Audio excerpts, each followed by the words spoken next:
So hello and welcome to Living the Dream Pod. It's a brand new podcast brought to you in association with the Reading Chronicle. My name's Isaac Farnworth. I'm Miles Blagrove. And today we're joined by Reading FC and Scotland International Tom McIntyre. How are you doing, Tom? Yeah, I'm good, thank you. It's great to have you along today. Yeah, we're here at Reading's training ground, Hogwood, just a few miles outside of Reading, out in Arborfield, and we're going to get to know Tom a little bit better and how he became the footballer that he is today. So if we start back at the beginning, what were your first involvements in football? It would probably have been going down to Woodford Park as sort of maybe a 4-year-old, and a few of my mates from the year above were in a team called Woodley Kestrels, and my dad took me down and because my mates were there, and yeah, I loved it really, just messing about with my mates and playing, and sort of from that day on I've just sort of had this sort of like love for football, you know, so that's my earliest memory. And what sort of age are we talking to that? Four, about, I think 4. Wow, that's pretty young. When did you start playing football, Miles? Probably about 5 or 6. Yeah, a couple of years I've got a few years on you then. Yeah, oh, that's where it all started. So that's really, really cool. And so how do you go from Woodley Kestrels to getting involved with the Reading setup? Well, basically, the manager of the team at the time was connected with Wickham at the time. So being connected with Wickham, he knew sort of people in football and knew a few of the scouts at Reading. So originally I didn't actually get scouted, so to speak. He actually sort of went to them and said, I've got this lad, who obviously maybe had a bit of talent at that age, and he said, you should maybe have a look at him. So then they just invited me down on, I think it was maybe a Friday night down at the Dome. And I went down with my dad and I was sort of buzzing to be going down. And sort of, I never imagined maybe anything would have come of it, but I was just buzzing to be there, sort of just outside the stadium in my Reading kit and stuff. So you were watching Reading by that point? Yeah. I'd been watching Reading since I was maybe when I started playing football. I went to Reading. I can't remember the first game or how old I was exactly, but it was around that age. Yeah. Well, what stand did you sit in when you first went to the games? I was in the Upper West, and all I just wanted to do was see where Kingsley was. Yeah, of course. So I think I pestered my dad a bit. My dad just wanted to watch the game, and I was sort of constantly asking him sort of where Kingsley. Yeah, Kingsley's the Reading mascot. For those of you who aren't so familiar, and you've got Queensy now as well. She's come along in the more recent times. I think. Yeah, days of I guess gender equality. Yeah. Want to have both, which is really good. That's really, really interesting. So you had your first trial. Was that kind of age 6 kind of thing? Yeah. I'd say this was sort of a few years into me playing for Woodley Kestrels. And as I say, I played a year up from sort of when I started playing football, so maybe that's helped me out quite a bit, I suppose. But at the time, they weren't actually doing trials for my age. I think I was too young to have a trial, but they sort of just blagged my way through or something. And then I don't think they knew that I was a year below until sort of a few months in. Right. And then sort of I was put. By this time, I think my age group were allowed to come and trial, so I think I was put back down to my age group. But yeah, I think that probably set me in good stead, going forward. Yeah, that's really cool. And then I guess what age groups do Reading Academy actually start at? I think it's under 8s. I think. So I think it was then. I said this in an interview in the past, but sort of you get a brown envelope every sort of six weeks to say if you were kept on or not, because it was obviously quite a sort of hard process going through. And it was a lot for me to take at maybe such a young age. Although I didn't really see the enormity of it all. I think it was more my parents were sort of preparing me for the worst. But yeah, every 6 weeks I'd just be sort of buzzing open in my letter saying I was kept on. Wow, I didn't know this was going on. It's quite a big pressure, I guess, at such a young age to have that every 6 weeks. You've got the expectation and disappointment. I guess your friends were getting laid off. Yeah. There was. I had a few mates down there as well with me, and sort of one by one they'd drop out and stuff, and thought, flipping out. It's like almost like the X Factor. Yeah. You've got these boot camps and stuff like that, and a couple of you, I guess the real gems get to stay on. So obviously you played football through school. What was it like playing part of the school team? I actually went to the same primary school as you at Aldrington. I remember you were in the school team, like even in that year. What year were you playing for the school A team? Was it like year 2, year 3? I don't know, it might have been year 3 or 4. I think maybe. Which is, I'm guessing, is pretty much unheard of to play for your school's like senior team in such a young age. Yeah. What was it? Woodley Carnival. Woodley Carnival, that was the one, wasn't it? Yeah. That was like local schools competition each summer. I guess playing with older guys just makes you more mature. Yeah, it does. Having to up your strength, because I guess you would have been one of the smaller lads. Yeah. I think I was always reasonably tall in terms of my age group. Yeah, as you say, I wouldn't have been sort of a big one in the years above. You know? Were you always a defender, or did you start off in a position? Yeah, no, I've always been a defender. But then when you start at Reading, they sort of try and get you experience playing different positions. So I'd be, from when I was really young, I'd play like maybe defensive midfield. Right. And then when I came here, I moved to centre back, and then they moved me to left back, left wing. You know, they try and sort of let you experience the game in different positions to sort of improve your understanding of the game, I suppose. Yeah, that's really cool. I guess our primary school football culminated in that trip to Wembley. Yeah. What was that like? Yeah, that was pretty incredible. I'm sure you can remember some pretty good memories from that. I remember we had to get through various stages, sort of regional finals, then the South of England ones. So I think the regional ones were at what was it, Bullmarsh. The goal was at Bullmarsh. Yes. And I remember we sort of just walked through that, really, didn't we? Then I went to Reading Academy. We played in the Dome. Yeah, and that was harder, but again we got through that pretty easily. And then we got to I think it was in Crystal Palace. The goal was in opposite Crystal Palace's training ground. Yeah. And I remember actually there was a problem with there was the results. The results. And it came down to goal difference. And if it weren't for a couple of our team's parents who were quite vigilant and questioning the results, we wouldn't have got that far. Because we were all walking off. We thought we just lost in the. I think it was from the group straight into a final. Yeah, it was. Yeah. And we thought we just lost and we're out, and we were walking off crying and stuff. I remember. So we all got medals, and everyone was like, "I don't want this," and that sort of chucking it away. And I was fuming at the time. And then they just sent up to play this final, and then we get a call that a team has to come off. So this team now come off in floods of tears. We've just only been 11. Yeah. They come off in floods of tears, and we just go on. Literally go on, and I think it may be the semi and the final, and I think one or both of the games went to penalties. Yeah. It was really tight. And I remember I scored the winning pen, and I remember just bursting into tears. Oh man. Crying. Yeah. I vividly remember sort of just sprinting around the little pitch. cage. In floods of tears. Well, I guess you knew you were going to Wembley. Your dream since you were a kid would be to play at the home football. Yeah. That was exactly it. And sort of we bigged it up as a team and stuff. But we never actually thought we'd get there, sort of thing. But yeah, that was a special memory. Would you say that was the biggest moment of your footballing life up to that point? Yeah, possibly. It was that, or it was getting signed for Reading. Yeah. But that was up there, definitely. Yeah, because it was such an achievement. Sort of. Yeah. There was only going to be 2 teams out of the whole of England that were going to get to this final, and we were one of them. So. Did you win? No, we lost. Didn't we? We lost 1-0. We had a bit of a mare, didn't we? We didn't play very well. Well, do you remember the situation pre-match? I think it was 6 or 7 aside. But the issue with the boots. Like, we weren't allowed to wear football boots. We had to wear trainers, sort of flat-soled trainers. But if you remember, half of us hadn't brought our shoes. So I think you were playing in running shoes. Yeah, we'd gone to Pizza Hut the night before. As a school. As a team, sorry. But it was all laid on by the competition. It was really cool. So there was boys playing in this game with the shoes they were wearing to Pizza Hut the last night. Yeah, literally, that's true. And it was just before the playoff final, I remember. It was Blackpool against Cardiff. Yeah, I remember we were just fuming because we thought there's going to be sort of 22 big men running around on this pitch in half an hour, and we're not allowed to just wear boots, and we were just 11-year-olds. Yeah, I mean, obviously, I think that Wembley did have problems, didn't it, with the pitch when it was. They were obviously the groundsman must have just been paranoid about it, I suppose. Yeah, but that was a shame. So I was playing Remy Norville, another player. I think I was wearing his old Astros like 2 sizes too big. Yeah, it was awful. And they put some of the highlights on the big screen. Yeah. And I remember missing one chance right at the end. Joe Williams put it across. I remember this as well. I sliced it over the goal, and I was like, I started crying. It's awful. Yeah, I kind of refused to watch the tapes back. Years later. But it was still a great experience. Yeah, it was just the experience, really. Exactly. Yeah, no, very, very lucky. So then obviously moving in from Aldrington to Maiden Early School, secondary school, literally just across the road.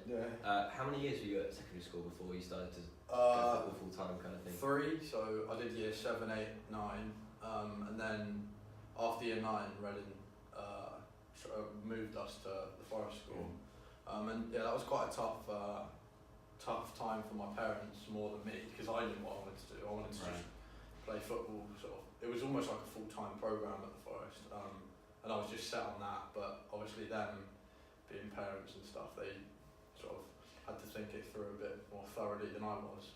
Yeah, and like for those who don't understand, what was the benefit of moving to Forest? It was just so the coaches could sort of have us sort of 5 days a week all together, and we training would be integrated into the day. So we'd have maybe 3 lessons and then 3 hours of training. Yeah. Which was just incredible. Not bad, is it? No, yeah, it was not bad at all. It was brilliant. I loved it, and I did well in my sort of grades and stuff. And I think it actually benefited me because at maybe early at times I was on day release sometimes, maybe twice a week, so I'd miss school as it was. Whereas at Forest, it was integrated into the timetable, so I didn't actually miss as much. So it actually worked out much better for you. Yeah. I mean, how many lads would you reckon were in your age group at Forest, as part of training academy? There was maybe 12 of us, maybe. In my age group, we were sort of linked to the year above as well, so Josh Barrett, Luke Southwood's age, and there was maybe 12 of them as well. Yeah. So we trained together. Yeah. It was similar to the scholar program, Right. but just a bit younger. Really. Yeah. Oh, cool. And obviously year 9, you then moved straight into Reading Academy full time. Yeah. It was pretty much full time at that. Well, it was full time. It wasn't classed as full time. So like, I mean, you took your GCSEs abroad, didn't you? I took a few. I took a few of them in Bulgaria. Yeah. Because I played the Euros with Scotland there, and that was pretty mad experience. I remember Reece Oxford was doing them because he's the same age as me. Yeah, of course. Declan Rice. Yeah. They were both doing them. Eddie Nketiah maybe. So we all sat in the same little room. Yeah. That's amazing. Yeah. So I remember sort of because I obviously knew who these players were because I played against them for years, and I think it was at this point sort of Reece Oxford was sort of getting in almost in the first team, and I remember just like I've been a bit not starstruck, but it was kind of like crazy to be doing it. But yeah, luckily they went all right. But it was quite an odd experience because I'd sort of have training and then I'd be in to do a maths exam. Or we'd have a group game against France one night, and then the next day I'm doing a biology exam. Yeah. But yeah, it was. Yeah. That's pretty exciting. How many was that? That was 2015 GCSE years for us, wasn't it? I think. Yeah. And you were playing for Scotland in Euros. Yeah, the under-17s. Yeah. How did that tournament go? Not great, really. Yeah. But again, just amazing. Yeah, it was. Yeah. I remember we played France our first game. They actually went on to win it, and they beat us 5-0, which was one of the heaviest defeats I've had. But they were just sort of different class, this team. Yeah. Were there any players that we'd know? The Celtic striker Odsonne Edouard. Okay. They bought him from PSG. Jeff Rennie Adelaide, the Arsenal player. And there's a lad, centre back, who plays for Leipzig now, maybe Upper Cameo or something. I don't know. He's a French centre half. And then the Zidane's. Of course. Zidane's son as well played in goal. Oh wow. Yeah. So. Nice. That's pretty cool. And do you actually have a choice to play for England or Scotland? Scotland just came and sort of asked me, and I just straight away sort of bit the hand off it. Yeah, obviously McIntyre sounds pretty Scottish. Yeah. Is it your dad's side? Yeah, it's my dad's side. So my granddad sort of has a Scottish accent and that. So. Cool. I mean, how many caps have you got for Scotland and and stuff? If you looked on sort of online, I don't think it says that many, but I've sort of played for them over sort of 30 times. Wow. At different age group levels. Yeah, and stuff. sort of friendlies and stuff. You know, I don't think all the friendlies are sort of recorded. Friendlies, Euros, qualifiers and stuff.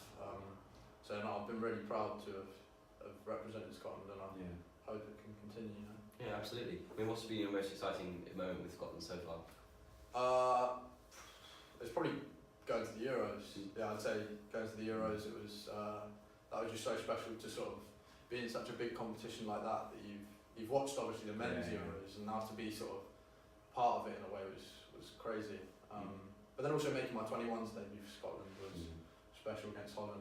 But the two I'd say. So I guess we move on from post 16. When did you ever train? Your first training session with the first team? When was that? I think it was maybe I was 15 or 16. Yeah. Miles, you did some research and you thought it was the day before the FA Cup quarter-final. It was, yeah. It was Steve Clark. Because I remember I was training with the scholars, and playing with them from time to time. Still being a sort of under 15 or 16. Yeah. And yeah, I remember they were maybe the 21s had a game the day before. Maybe they had a game on the Thursday, and then on the Friday they obviously didn't have the players to fill in with the first team, so there was some of us stepped up. And I remember playing in midfield. I played centre back, you know, so I played in midfield, and that was against Danny Williams, I think.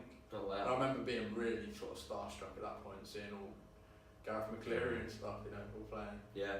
Obviously, just growing up watching these guys and that, literally training alongside them. Yeah. I mean, what's the difference in intensity like between, let's say, an under 23 session and a first team session? Yeah, it's massive, really.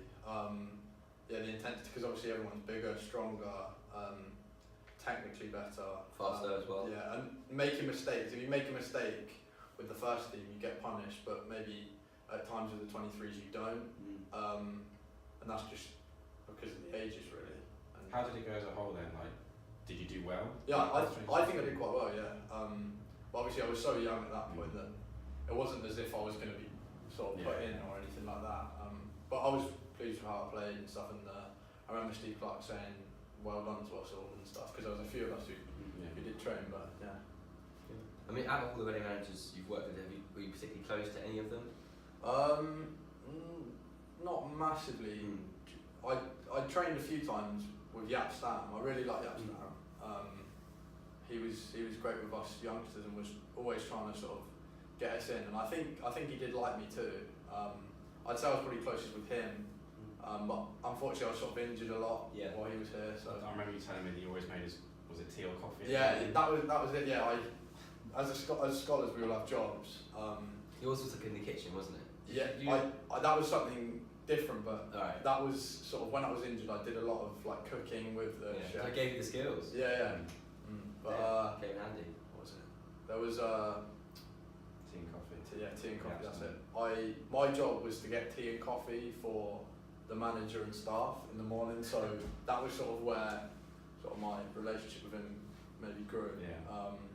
That was quite. Everyone was like, "Oh, I don't want to do that job," because obviously people are nervous and stuff. But I thought it was a great job to have because you sort of be in contact with him quite a lot. Right, so if we ever need to make you a coffee, what you can do all kind of I cappuccino. can do anything, mate. Yeah. Oh, awesome! Good to know. Useful guys to know. That's really, really cool. I guess you mentioned injuries there. We can talk about it briefly. I don't want to dwell on it for too long because no one likes being injured. No. I guess you've had back injuries. Yeah. When were they? And how long? That was as I came in as a first year scholar. I played maybe 2 games with the scholars and then went straight with the 21s. Martin Cole was the manager at the time, and he was great with me coming through the age groups. He always pushed me up age groups, which I owe him a lot really for pushing me that much. So I jumped up with the 21s pretty much straight away, and I did the most of pre-season with them, and then we played Maidenhead at York Road. Wow. And I kicked the ball, so that was sort of the first men's game I played in, and I remember the ball sort of coming down the line, and I went to kick it with my left foot and sort of leant back, and instantly I just felt horrible pain in my back, and from then I sort of knew something was wrong, but I hate coming off for injuries and stuff, so I played on, because I was only playing the second half because it was pre-season. And I remember Martin Cole saying, because I couldn't run very well, he said, "I'll just stay back for corners." So the first corner I was sort of just stood on the halfway line, and instantly the ball gets headed out to the far right hand side, and I sort of sprint 60 yards over and make a slide tackle, which probably made it worse. Yeah. But no, I hate coming off for injuries and stuff. But yeah, that was a tough time. Yeah, and then kind of knee injury, and you had some awful news that you might not have to play again. Yeah, so it's so scary at such a young age. Yeah, it was. So I just got over this back injury, which took 12 months it took to get over that. And then I'd just been back for a few months, and then I was told at first they'd never really experienced this injury before. It was sort of, if your knee sits like this with your kneecap on top, just on my femur, there was just it was sort of almost eroded, and it was like bone broken. Bone kind of thing. Yeah, it was sort of broken. It was cartilage damage. Slightly, but it was more the bone. And they sort of explained it to me as sort of like a wobbly tile. So I had the scan, and the physio sort of said we've not really had one of these, but they can be career enders. So they said you got to probably prepare yourself because some people you don't play after this. And yeah, that was so tough to hear because obviously my dream was to play football, and I hadn't really got going with my proper career yet, and it was almost over before it even started. At that point, then, what are you thinking as backup? Oh, I was thinking all sorts with my parents. We were thinking, I was only 17, 18 at the time, so obviously I joined in Reading, I wasn't able to do A-levels. Well, I was able to do A-levels, but I chose not to because I was just going to focus on the football. So I was thinking stuff like working with my dad. My dad has his carpentry business, working with him. So many. Coffee, get a job in Costa. Yeah, literally embarrassing or something. Yeah, all sorts of things. But yeah, I remember doing currying. Really? Because that was an easy job. You Currying, need many qualifications for and stuff. Yeah. But yeah, there was so many sort of thoughts. What's going on in your head? Yeah. And it's, I guess it's so scary because obviously you dedicated like 12 years already of your young career to football. And if it's suddenly to be potentially stripped away, it's very scary. But obviously you came through it. Yeah. Knees are okay these days. Yeah. I sometimes have sort of pains and stuff in it, but that's just gonna be something I just have to live with, and sort of I have to manage myself. That my knee is different to other people's knees, so to speak. But the surgery went great, and sort of all the rehab that I did was brilliant. And now sort of it looks as good as new on scans and stuff. So hopefully, fingers crossed and touch wood, that it'll be fine. Yeah, that's it. I think just recently you had this. You made your first team debut, which is very exciting against Rotherham. Yeah. How many minutes into the match did you have the? Yeah, it was about 15, I think. Yeah. I saw somewhere after you did that, you won more headers than any other player on the pitch. Yeah, I have someone With a fractured mentioned skull. that. Someone mentioned that to me actually, and yeah, people have joked and stuff with me about that. But yeah, that was the pain was horrible. But I think adrenaline sort of got me through the first half, and then at half time, I sat there. Scott did the team talk, and I sort of sat there with like my head in my hands, because the pain was just so horrible, and I just sort of felt sick and stuff. But again, I could not come off. There was no way I was going to come off. No. But I just remember coming in at half time just thinking, wow, if this is first team football, I'm buggered, sorry. Yeah, no, that's mad. Sorry. Did they mention at all that they were thinking of taking you off? Or No. Well, originally when the physios came on, they said, this looks quite serious because it sort of swelled up really quick. Yeah, black eyes pretty much straight after. Yeah, and it was there was a massive sort of egg. Right. And I remember him sort of on the walkie-talkie thing saying, this doesn't look too good. And I just instantly was like, no, like trying to stop him, because I thought, no, you can't say anything because I'm fine. Like, yeah, this is my debut. I'm gonna finish this. Yeah, there was nothing that was gonna. It ended up like the League Cup final with Kepa as the Chelsea. Oh yeah. Vision just had this. Yeah. So I mean, for those who aren't aware, it's like a fractured skull is what you were diagnosed with. It was a fractured. I think it's a medical name for it was sort of a fractured frontal sinus. I think it was. Okay. Yeah. But sort of it is a fractured skull. Yeah, for basic man's talk. Yeah. Okay. And you had surgery how soon after the match? It was a good few. So I did it on the 15th, and then I don't think it was till the 27th, maybe the day after Boxing Day. I had the surgery done, I think, up in London. That was quite a brutal surgery. Yeah, not a great way to spend Christmas, is it? Really? No, not the best one. But obviously you're back playing again. I mean, I think someone told me at Reading that you weren't able to hit the ball in training for a couple of weeks or something. Yeah, so I came back after, I think it was 4 or 5 weeks, maybe 5 weeks, just with the 23s, but I wasn't allowed to head it, so there'd be all these balls going up in your yeah, obviously you're a central defender, having the balls like your meat and bread. Like. Yeah, I know. It was kind of odd, but then I was so sort of protective of my head that it was almost at that point it was a natural reaction to just duck out of the way, sort of thing. So what are you doing in those 4 to 5 weeks then? Are you still coming here every day? Or? Yeah, I was coming. So for the first week, I was sort of first 4 days I was in hospital. First week I was at home, and then I'd come in here and just sort of I'd do just like light lower body exercises, and then after I think 2.5 weeks I could get in the gym doing upper body stuff. Yeah. But I wasn't allowed to strain. That was the point. So I wasn't allowed to lift heavy because it's your sinuses. Obviously pressure can affect it quite a lot. So yeah, I was in the gym for maybe 2 weeks and then started light running and sort of gradually built it up to where I was back training. But yeah, then I had sort of just a slight niggle in my knee which has kept me out for a bit longer. But you recently got back into Yeah, I've training. just literally on Friday I played 45 minutes, and then we've got a game tomorrow as well, so I think I'm involved in that too. Yeah. Oh, exciting. And how did it go against Newcastle? Did everything feel okay? Body up alright? Yeah, because it's been sort of almost 3 months since I played, so Wow. I was a bit rusty and stuff. But that's the thing. I obviously I've come back from a lot of long-term injuries before, and it's always the way that sort of every game you improve. So yeah, I'll be alright. I'll be fine. But there is times when sort of you might have a bad session when you come back and you think, oh, if I lost it. Sort Yeah. of. But yeah, no, I'll be good. When you say like you're a bit rusty, I mean obviously we're not playing at your level. Pro level, I guess the margins are so fine. Yeah. Like even if you're just out for a few weeks. Yeah. What is it? Just the sharpness? Yeah. Is it decision making? Yeah, it's a bit of everything really, sort of, Yeah. and like sort of fitness-wise as well. But yeah, it's just sort of I'll get the ball past me, and it might take that split second longer to sort of get it on my feet, which can it doesn't sound like much, but it can sort of affect the whole. Running at you. Yeah, exactly. But yeah, like it comes with sort of training and stuff. Yeah. Yeah, absolutely. No, that's cool. And you've got a game tomorrow. Who's that against? Maidenhead. Maidenhead, At York Road. Of course, it's the semi-finals Yeah, of it the is, checker trade. No, Or it's the Bucks and Bucks. Bucks and Bucks Yeah. Cup, of course. Yeah. Nice. Barlow Slough's the other one. Is it? Final Is that the other side? Yeah. Oh, right. Oh, nice, like good competition. Yeah. So Eamon Dolan, obviously had a big part in your young career because he was the academy director. Yeah. He unfortunately passed away a couple of years ago. Yeah. How much of an inspiration and impact did he have, do you think, on your football? Yeah, massively.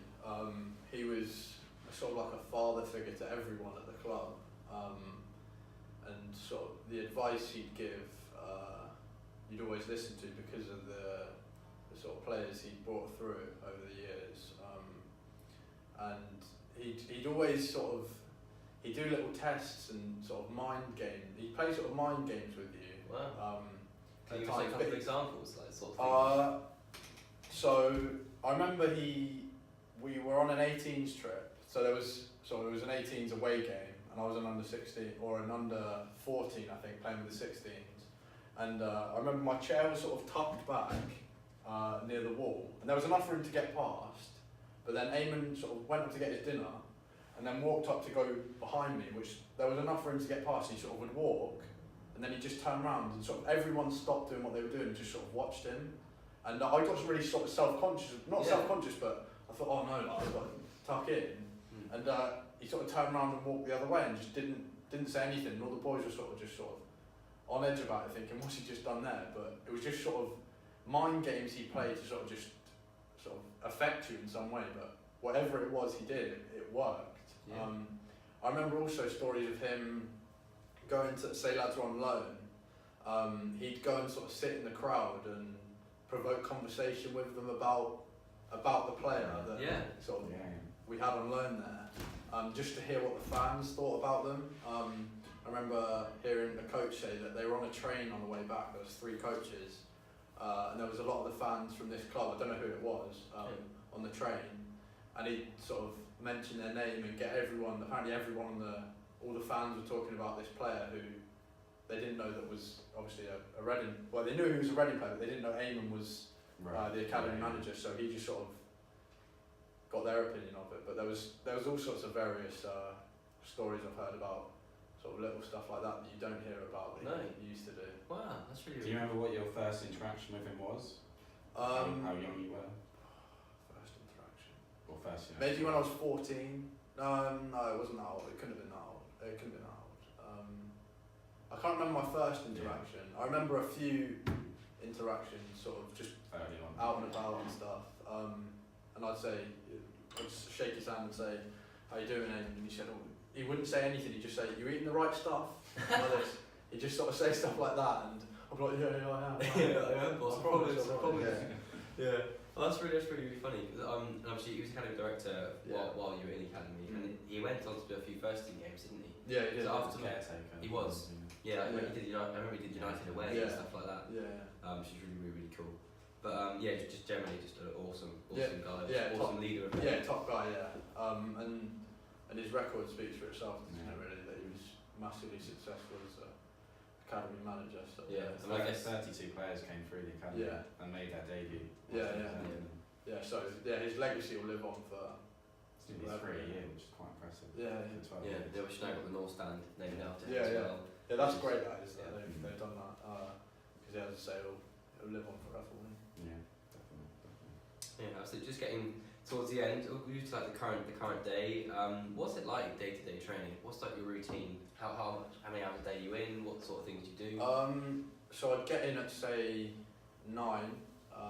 We get in and then eat breakfast. We have breakfast in the canteen. So the 23s and first team all eat together. Oh, that's nice. So you make quite well then. Yeah. There's not like segregation that the first team come and sit in this corner. No. Obviously we usually sit on the 23s sort of sit together and the first team sit together, but everyone's in the same place. And then after that you'll have sort of a bit of free time to do your own things. So people go in the gym, do stretching in the gym, different various stuff like that. Maybe if you've got a problem you might see the physio before training. And then training usually starts at about 11. And then you'll train maybe for an hour and a half, depending on sort of when it is in the week. Usually the start of the week is a bit less and it gradually builds up and then drops off coming up to the game.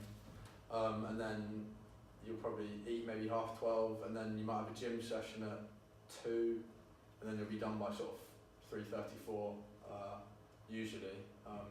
But yeah, we're so lucky to do what we do because people are working for sort of 9 till 5, a lot of them. So yeah, I'm massively fortunate to be doing this, and everyone else here is really fortunate. Yeah, absolutely. If you could give one career highlight so far from your first 20 years. Firstly, debut. Definitely. Nothing really gets close to that, I don't think. And what was your heart pounding? In the tunnel at Rotherham? Yeah. What were you thinking before you went out? So don't trip up the steps. Yeah. To be fair, I was a lot more nervous being on the bench for the first time against Stoke, because I was sort of thrown into it straight away. Oh, did you get was it quite last minute, knock at the door? Yeah, it was. I trained out here, and then I think I was training with the first team, and then I think Liam Moore got injured, and all the players were joking with me saying, "Oh, you're going to be starting tomorrow," and they were going, "Oh, you look a bit nervous," sort of thing, like, taking the mick out of me. And they were like, "Oh, it's not that bad, I promise." I guess you're even more nervous than maybe stand up singing karaoke. Yeah, that was on the away game. It went down well though. Yeah. It really went down well. Wasn't it? It was a bold choice. Yeah, it was, quite the talent. Yeah. But yeah, I was much more nervous for that, when I was just sitting on the bench, because I'd never sort of been in that environment.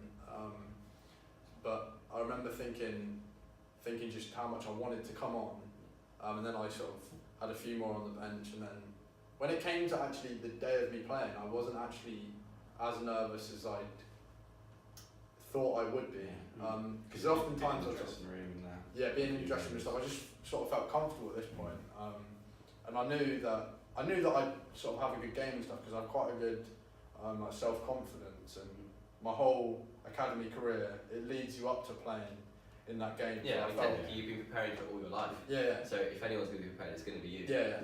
I remember just thinking that to myself, that I was just going to be fine. Because I remember seeing a psychology program about sort of sport and stuff, and they always said sort of if you go in with a positive attitude, it often sort of ends positively. And that was just sort of I've kept that with me since I was young. I always think positive before games and stuff. Yeah, no, absolutely. Should we move on to some of these tweets? We've asked our fans on Twitter to tweet in to Living the Dream Pod with their questions for Tom. We've got some pretty interesting ones. Yeah, so first one, the best player you've ever faced in training and on the pitch. So what against, would you say? We'll go with and against. Okay, so with, I'll probably go with Noor Hussein, who left Reading at 16, but I played with him. He was 2 years older than me, but I sort of from 14 I'd play with the 16s, and I just remember him just being unbelievable. The tricks he used to bring out, he used to just ping balls with left and right foot, and I just remember him just being incredible. And it's obviously, many people may not have heard of him but yeah, he's always sort of been that player who I think is the best player at the time that I've trained with. Yeah. Well, against them. In training or in a match? Match, it's got to be Marcus Rashford. Brilliant. Yeah, he played us in sort of like it was just like a friendly when I was about 15, I think. He was an under 15 and I was a 14. I remember playing against him. Obviously at this point he wasn't the Marcus Rashford he is today, but I bet he still had that speed. yeah, he was quick and sort of, you could tell he had something. Yeah. Yeah, he's the best player I've played against. A couple more. If you could have any former Reading defender as a centre-back partner, who would it be and why? Thanks to me and pick up from the Tallahassee for that one. Maybe Ivar Ingemarson. Just because of he was always seemed like such a calming figure at the back, and I feel like I respond better to someone being calming rather than sort of someone barking at you or sort of getting annoyed. I don't think that sort of brings the best out of anyone. Which one are you? Are you the calming, authoritative influence, or are you screaming in people's ears? No, I don't think I'm a screamer. I think I'm more of a sort of. I'll go about my business a bit more quietly. Yeah. And sort of. I don't feel like you get the best out of people if you sort of batter them or whatever. I think you need sort of. If you show a bit more love to them, they'll sort of they'll do what you want. I think. Yeah. Okay. We'll go the best piece of advice you've ever been given. Like be football or life as a whole? Oh, that's tough.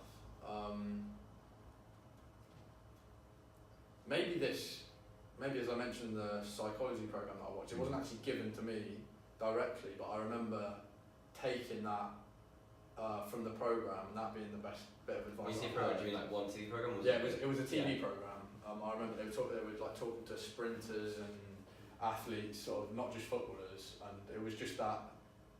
Think positively and there will be positive outcomes. And I think, although it wasn't given to me directly, as I say, it was probably the best bit of advice I've heard. In that case then, if you were to give advice to someone, again football related or as life as a whole, would that be the advice that you'd give? Yeah, you've always got to be positive about whatever you're doing, because positivity brings the best out of you. I remember, it sounds funny, but sometimes when I was younger we played on a Sunday and I'd have school on a Monday, and you remember that sort of Sunday feeling when you were at school where you sort of a bit down and Sunday evening blues? Yeah, Sunday. Absolutely. But I used to remember I never played as well on Sunday, which I don't know, it probably had nothing to do with it, but I always remember being a bit more down on a Sunday because I knew I had school the next day. Yeah. And yeah, I always vividly remember that. Yeah, so I guess it's just being able to like take that bit out of your mind and focus on the match, nothing else for 90 minutes. Yeah, and sort of positivity around football as well. If you're positive when you go home and your home environment's positive, then I think that helps you on the pitch too. Yeah. Well, should we go for one more? Or that pretty much it for this week? Yeah, I've got two more from that I'd like to ask. Cool, go for it. So these ones more thought-provoking. A bit more philosophical. If you could achieve one thing in your football career and then one thing in life as a whole, what would those two things be? So, football career. Like on the pitch. Yeah. Okay, on the pitch. Okay. Yeah. Oh, achieve. Yeah, you could achieve one thing in football. What would stand out more than the rest of it? It would probably be taking Reading to the Premier League. Good. That's what that would be sort of as a fan of a club. The pinnacle would be obviously winning like the Prem or the Champions League. So it would have to be something like that, sort of taking Reading to the top of the Premier League. It would have to be something like that. As captain? Yeah, as captain. Got to be. Absolutely. And then off the pitch? Yeah. What I want to achieve off the pitch is sort of, when I've done with my career and I'm older, I want everyone to say sort of, never have a bad word to say about me. You know, I want everyone to, sort of whenever they think or talk about me, be positive with it. And I don't ever want anyone to say a bad word about me, you know. Yeah. Okay, this is one last one then. In one word, right, what would you say you live for? And if one was impossible, one like a sentence or something. It's not easy. It's not easy. So I wanted to finish with this one. Yeah, wow. literally. Give me a second. It's fine. It's not easy at all. I'll probably say winning. Winning. I like that. I like that. Yeah, winning. Hashtag winning mentality. Yes, that's the one. Absolutely. It's been a pleasure, Tom. Thank you so much for coming on today. Yeah, thanks a lot. This has been the Living the Dream podcast, brought to you in association with the Reading Chronicle. Subscribe to us on Twitter @Living the Dream Pod and Instagram as well. See you soon.